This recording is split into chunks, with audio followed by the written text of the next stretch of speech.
امام علی علیہ السلام کی خدمت میں ایک شخص آیا اور دست ادب کو جوڑ کے عرض کرنے لگا، یا علی، قبر بھی انسان کی پہلی رات کیسے گزرتی ہے؟ بس یہ کہنا تھا تو امام علی علیہ السلام نے فرمایا، میں نے اللہ کے رسول سے سنا کہ انسان کی سب سے مشکل رات قبر کی پہلی رات ہوتی ہے، جب دوسرے انسان، اس کے عزیز و اقارب، رشتہ دار، دوست مرے ہوئے انسان کو دفنا کے چھوڑ کے چلے جاتے ہیں تو وہ انسان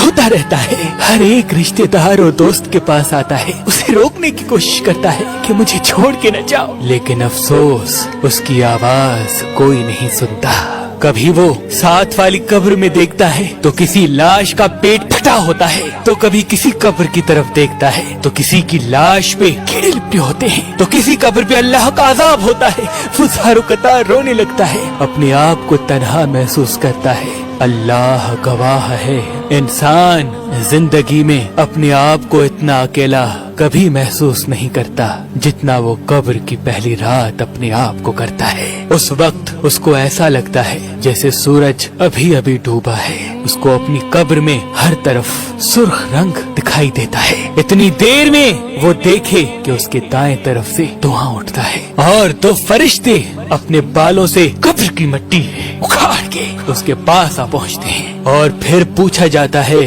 تمہارا رب کون ہے؟ تمہارا رسول و امام کون ہے؟ تم کس دین پہ زندگی بسر کرتے رہے؟ اگر مرا ہوا انسان سچے دل سے اپنی زندگی میں اللہ کو تسلیم کرتا تھا، اللہ کے دین پہ چلتا تھا، تو بے ساختہ وہ حق کہنے لگتا ہے، اور پھر فرشتے اس کے لیے اللہ کے حکم سے کہتے ہیں، انتظار کر، جلد تمہارے اعمال تمہارے پروردگار عالم کے پاس پیش کیے جائیں گے، اس دن جس دن کا تمہیں بتایا گیا تھا۔ لیکن اگر اس انسان کے اعمال بد ہوتے ہیں اور وہ اللہ اس کے دین پہ ایمان نہیں رکھتا تو اس وقت وہ گھبرانے لگتا ہے، اور فرشتے غضبناک ہو کے کہتے ہیں کہ افسوس ہے، تمہاری زندگی میں تمہیں بار بار بتایا گیا تھا کہ جس طرح سے تم سے پہلے انسان مر چکے ہیں تم پہ بھی یہ وقت آئے گا، لیکن افسوس تم نے ان باتوں کو مذاق سمجھا، اور یہ کہا جاتا ہے کہ تمہارے اعمال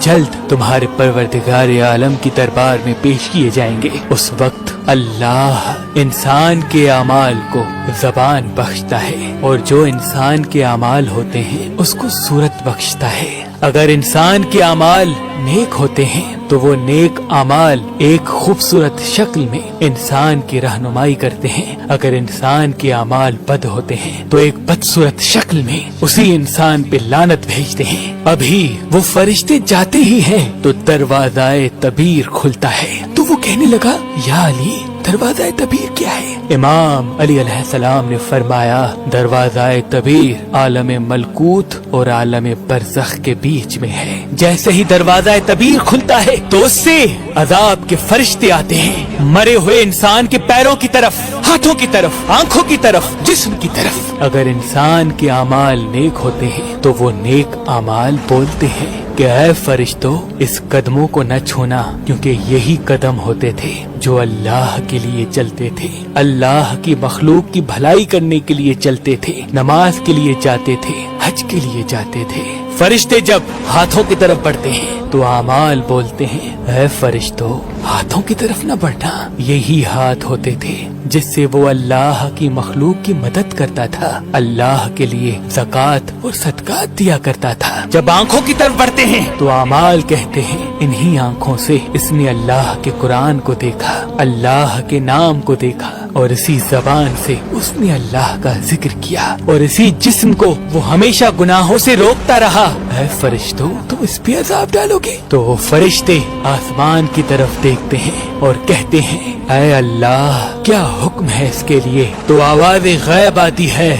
کہ فرشتوں، اس کی قبر کو جنت کا ایک باغ بنا دو، تب تک جب تک یہ ہماری خدمت میں روز محشر پیش نہ ہو۔ اور اگر اس انسان کے اعمال بد ہوتے ہیں تو جیسے ہی فرشتے اس کے قدموں کے قریب آتے ہیں، اس کے بد اعمال کہتے ہیں، یہی وہ قدم تھے جس سے وہ گناہوں کے لیے جاتا تھا، یہی وہ ہاتھ تھے جس سے وہ انسانوں پہ ظلم کیا کرتا تھا، یہی وہ آنکھیں ہیں جس سے وہ نامحرم کو